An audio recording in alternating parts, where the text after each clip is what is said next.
So in this video, I'm gonna show you how you can create a golden ratio grid here in Gravit Designer.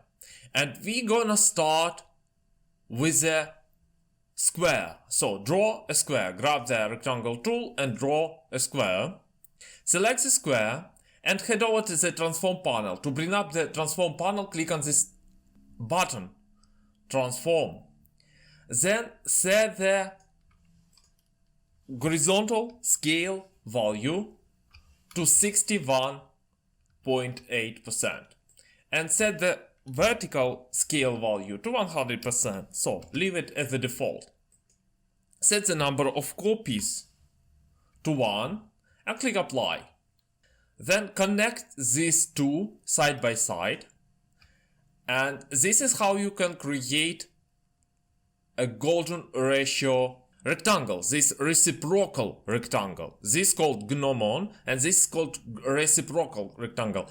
But now let me show you again how we can then build a focal point. And in order to do this, keep selected both rectangles, head over the transform panel, and this time we need to set scale value to 100% and vertical scale value to 61.8.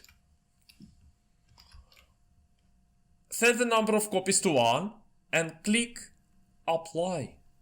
Here you can basically align it, everything, align it to the bottom. So go to the align option, align to the bottom, and you can extend this rectangle to the right side of your reciprocal. So, and this is how you can build a focal point here in Gravit Designer